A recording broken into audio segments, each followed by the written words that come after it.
speaking of people that have flown like teams that have flown under the radar or people that have flown under the radar, um, it's it's pretty crazy because we were just talking about CP3, how people kind of, I guess, not necessarily forget, but they kind of don't pay as much attention to what he's doing. They don't pay as much attention to what the Suns are doing. I mean, they are the number one team in the West.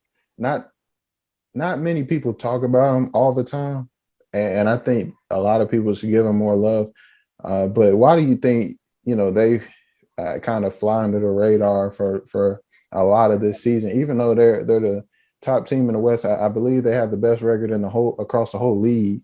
They actually do have the best record in the whole league at 40 and 9, 40 wins, 9 losses.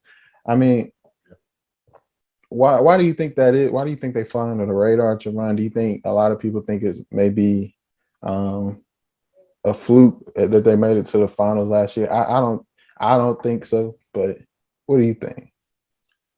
Yeah, I definitely feel like that's at least at the beginning of the season. That's really what it was in my opinion, because a lot of people said the Lakers weren't hurt, or if I don't know else, if KD and Kyrie and them, if they would have met up with the Nets, then But honest, well, that's more on the Buck side, but I feel like that's exactly what it was at the beginning of the season. And then people didn't really expect the same thing, or at least didn't expect for them to be at the top of the West, because Hmm. you had the Lakers that were supposed to be performing a lot better. Everybody knew about Golden State. Um, the Clippers got injured this year, but a lot of people just weren't expecting them to be at the top of the conference how they were this year. And Hmm. I think it's taken another season for everybody to be reminded of how good this team is, and people probably are just now noticing it, or they noticed it when that first matchup they had against the Warriors, because they're talking about how they were the top two seeds or whatever.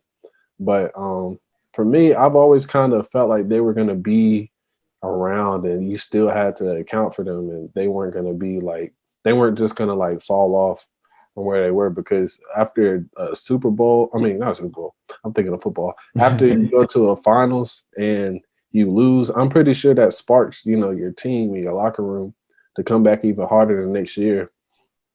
And on top of that, they got some important signings.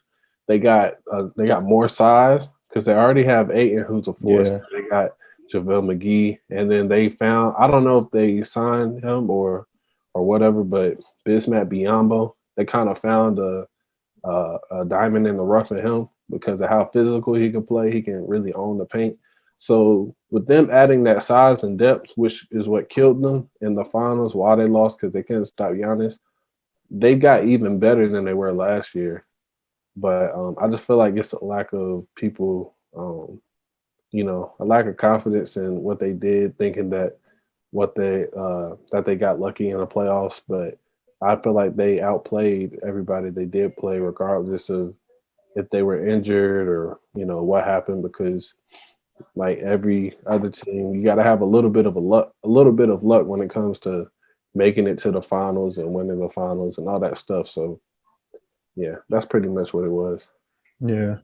No, I definitely see that, and honestly, it I thought that they would come back and be strong too, because even back when the bubble was happening and they went on that run, they just kept building on it from year to year. Like over these past um 2 to, I guess, 2.5 years, they've been building on every single season and getting better every single season. So I felt that they were going to come back and improve.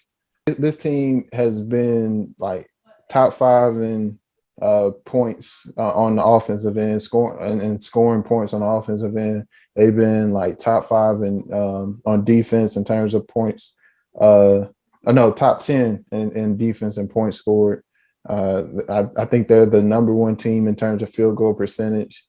And I mean, they have again Chris Paul, we've talked about him.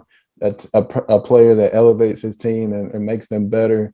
Devin Booker has definitely shown us, how he can play when the right pieces are around him. And then they have so many weapons, so many players on that team that are not only stars in their role, but they're super good basketball players, high IQ basketball players.